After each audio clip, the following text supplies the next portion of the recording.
We all have days where we just can't seem to get it together.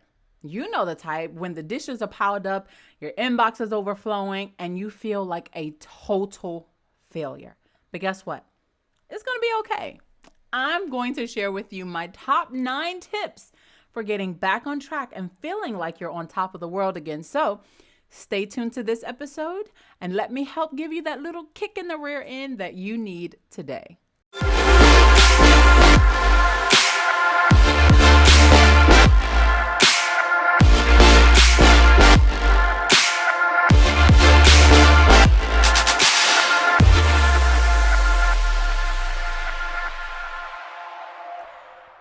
Hey, entre leaders, and welcome to the 57th episode of the Leaders Lab podcast, where we talk all things entre leadership, communication, and balance as a millennial professional.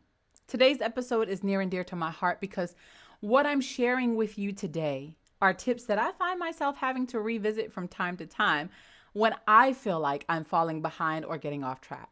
And you can be honest with me. Sometimes it just feels like we're constantly juggling too many things, and it's easy to lose focus, especially as multi-passionates or multi-hyphenates or whatever you want to call us, right? Well, don't worry. I've got your back. Here are 9 tips on how to get refocused and organized so that you can achieve your goals. Tip number 1. Create a to-do list for the day. One of the best ways that you can get focused and organized is to list all the tasks that you need to get done and then prioritize them based on importance. And this will help you to focus on the most important task first and then get them done quickly. Now, creating a to-do list is important because it helps you to visualize what needs to get done and how to organize the task in a way that's most beneficial to you. Now, tip number 2 is start small with 1 or 2 changes at a time. Not everything all at once. When you're trying to get back on track, it's important not to overwhelm yourself by taking on too many changes at one time. Start small by making 1 or 2 changes, taking on 1 or 2 tasks at a time, and then gradually adding on more as you become more comfortable with them and as you mark them off the list. Now, this will help you to stay on track and avoid feeling overwhelmed.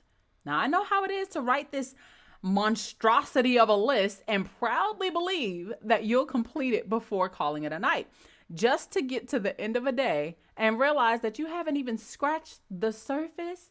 You look at the list and you're like, did I even look at the list? Like, listen, been there, done that. But let me tell you a secret. Come here.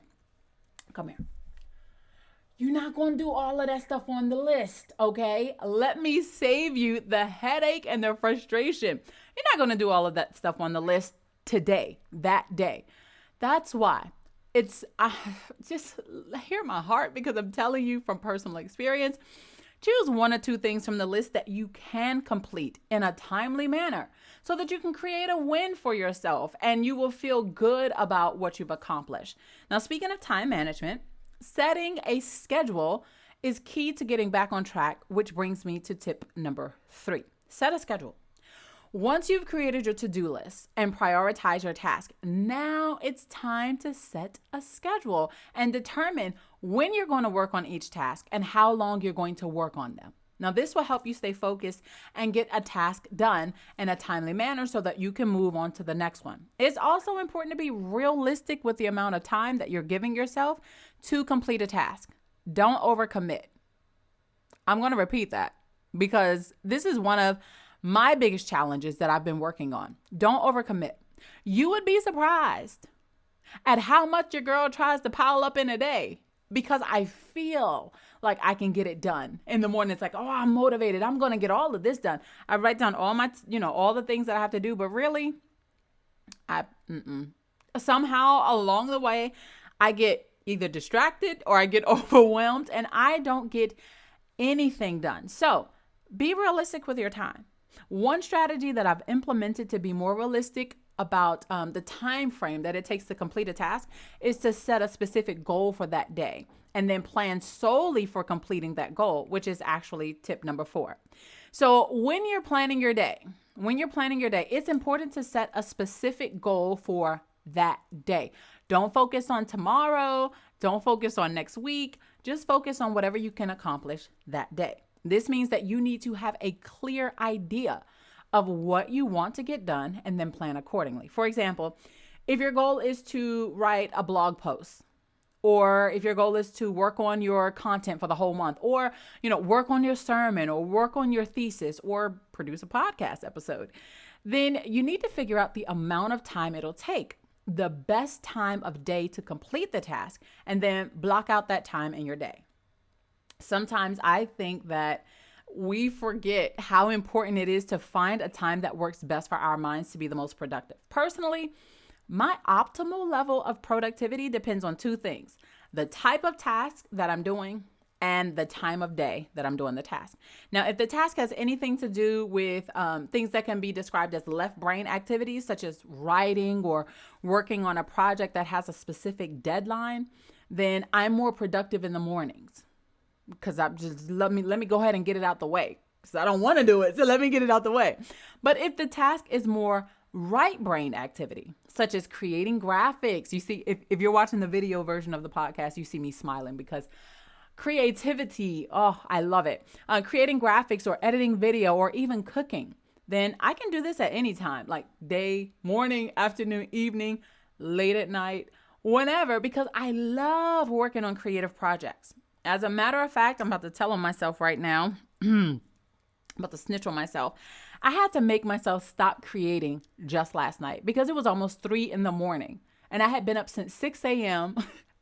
And yesterday was not one of those just like la day. No, I had a really packed day, but I was so wired between 1 a.m. and 3 a.m. because I had been creating. I had been working on creating and I just love design. Okay. So I've been working on doing that stuff since maybe about like 6 or 7 p.m. in the evening. And I got so caught up. I got so caught up. I actually, it was like I was experiencing a euphoric feeling. And I do that quite often when I get into the zone of creativity.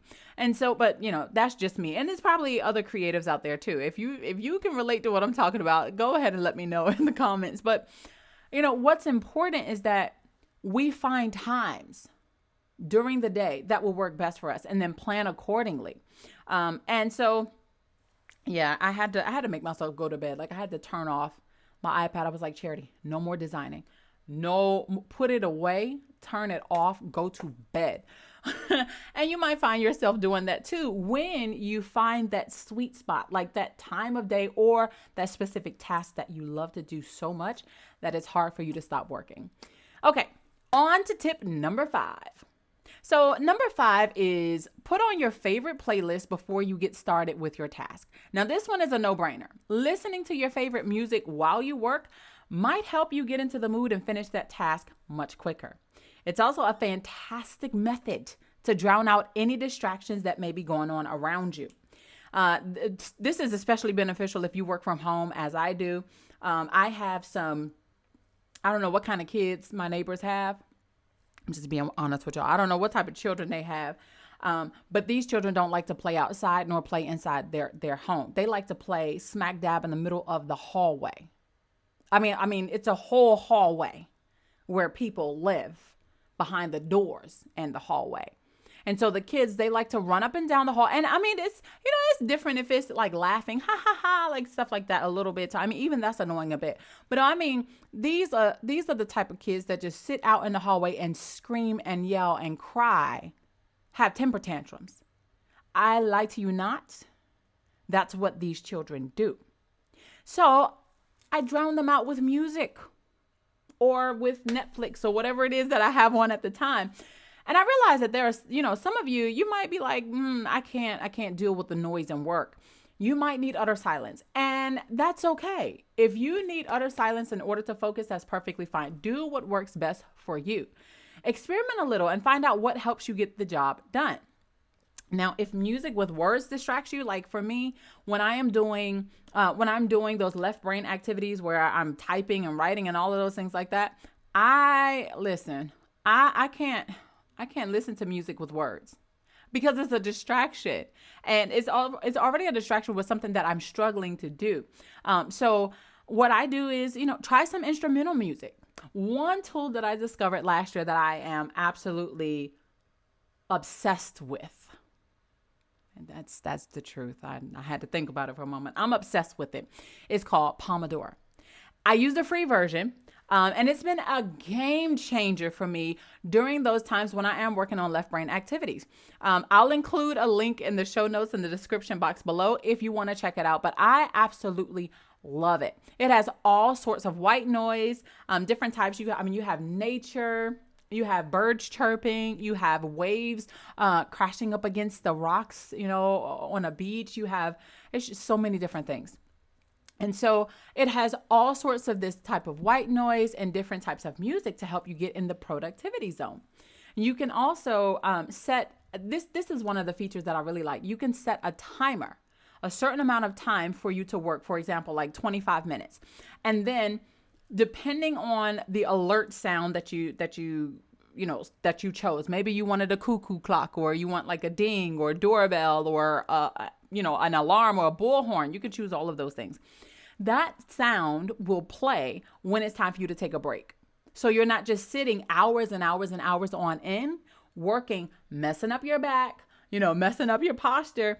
It helps you to remember to take a break, which actually brings me to tip number 6. Take breaks. Now, this is something I've been working on for the past 2 years. I'm one of those people who loves to work on a task until it's completed. And then my break is when I go to sleep. That's my break. I'm going to continue to work, and then I'll take a break when I sleep. But that is so unhealthy oftentimes, and especially when you feel like you're overwhelmed. So I've learned that it's important to take breaks, even if it's just 5 to 10 minutes, so that my mind can rest and I can come back to the task at hand with fresh eyes. It really helps. And breaks also allow me to get up, walk around, take a sip of water, stretch my legs, or actually change of scenery. Like I'll go outside and I'll go for a walk, just take a breather. And you would be surprised at how much your perspective can change after just a few minutes away from the task at hand. It's also a great way to get your mind working on something else for a little while, which can help you come up with new ideas or solutions to problems. Now, sometimes a little 5 to 10 minute break, a quick break, may not be enough. Sometimes you might need to take the whole day off. And actually, that's what I had to do last weekend. I was very overwhelmed for actually the whole month of February. Had me just a little overwhelmed.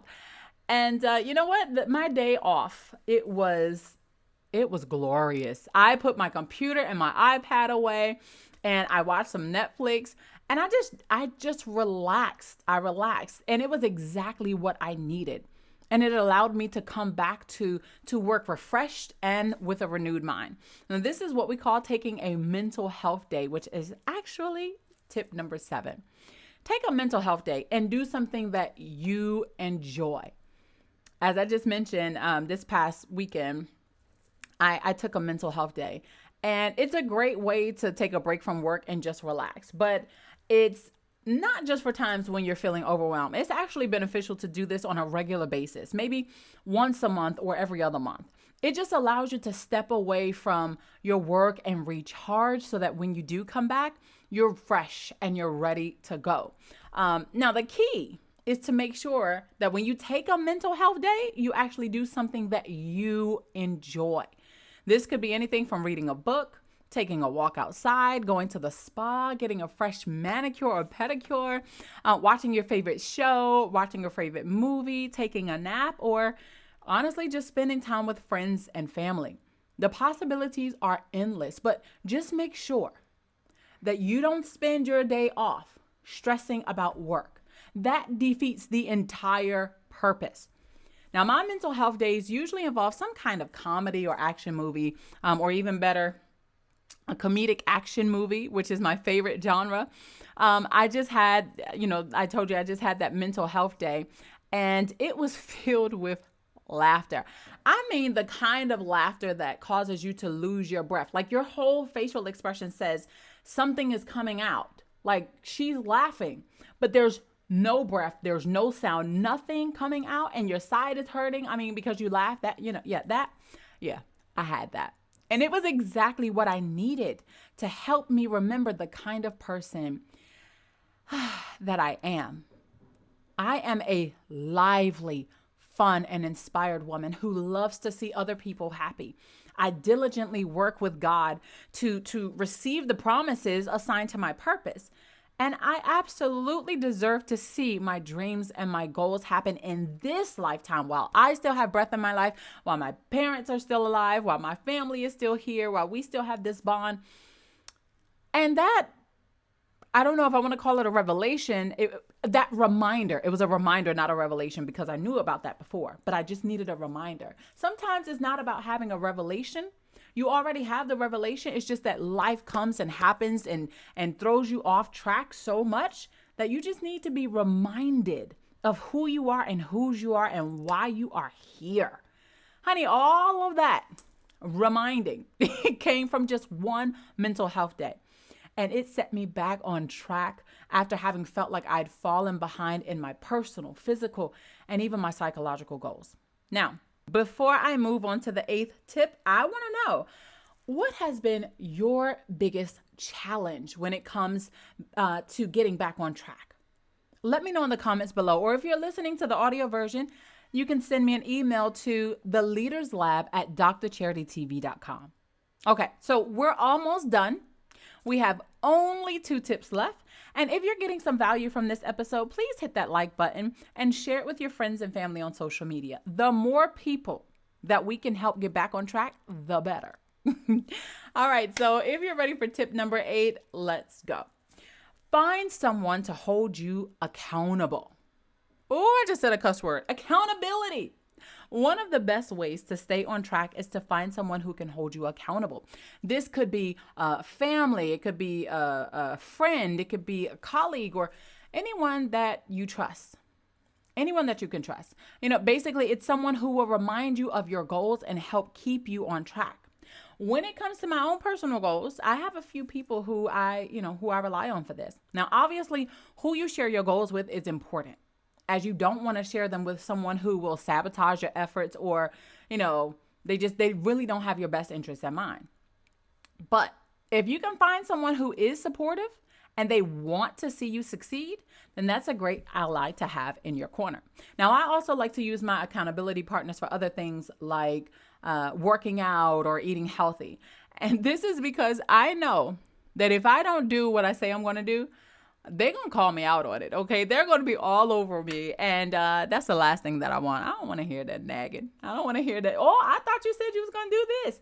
Don't do that. So if you are struggling with staying on track, find someone who can help and support you. Trust me, it definitely makes all the difference in the world. And our last tip for this 57th episode of the Leaders Lab podcast, reward yourself with something every time you complete one of your daily goals. Now, this doesn't have to be a big, reward or anything. It could be something small. It's just a great way to keep yourself motivated and on track. When you accomplish one of your daily goals, reward yourself with something that you enjoy.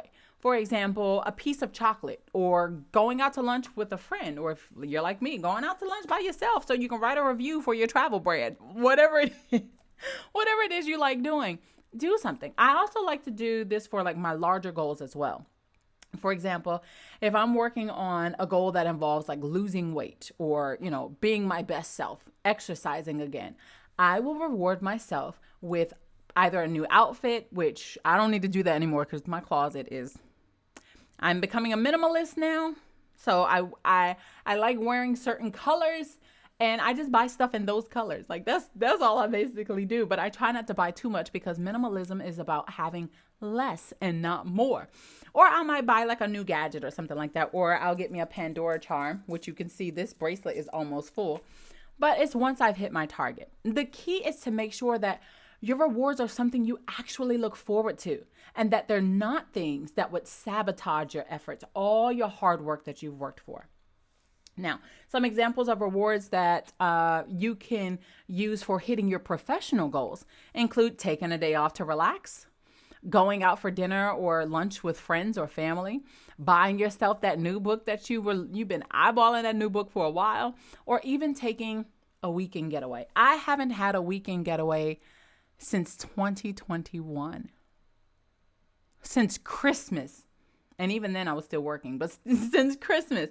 But you better believe that the next weekend getaway I take, I am going off. Okay, I am completely going off, shutting down everything, and I'm just going to have the most amazing time.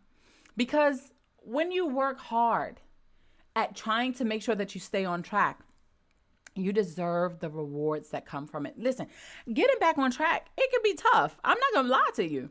It can be tough, but it is not impossible. It is definitely doable with the right tips and support. So don't give up.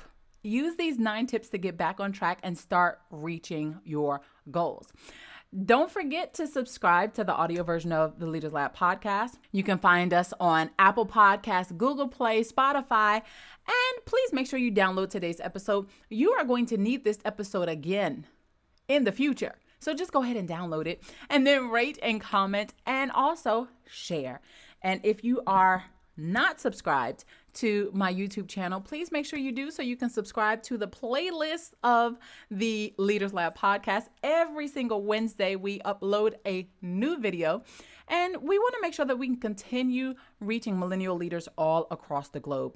I also invite you to connect with me on social media if you are tired of having all of these amazing, lucrative ideas, but you have difficulty going from concept to creation. You have difficulty understanding what your unique value proposition is. Or if you want to harness the power of the leader within by becoming more confident, and or if you want to just become maybe a better communicator for your personal and a professional life, I got you. I am here for you, and I can definitely help you out. Remember that you are appreciated here at the Leaders Lab. I want to thank you so much for listening to this very special episode. And the last thing that I really want to say is remember to take care of yourself. I just completed a series for the month of February that was about being more authentic with yourself. And one of the key messages in that series was take care of you. We're so busy taking care of our students, our clients, our family, your children, your colleagues, your friends, everybody else, and you tend to leave yourself last. Take care of you, because the world needs you. Everyone who you are so busy taking care of, they don't need you empty. They need you full. So make sure that you take care of yourself so that you're not pouring from an empty cup, but that you're refueling yourself. Please make sure you take care of yourself. Also, if you want to check out that series, that playlist, it's right here. It's called How to Be More Authentic with Yourself. Watch it. I think it's 4 or 5 videos in the series. Watch it, because this is to help you be your best self. Remember, the world needs you, but we don't need the raggedy you. We need the you that is going to be the most productive, the most effective, and full. So listen, thank you once again for tuning into the 57th episode of the Leaders Lab podcast, and I'll see you guys next week in the lab.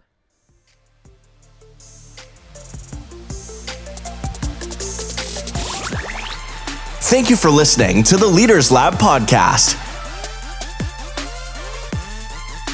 Visit our website at www.drcharitytv.com.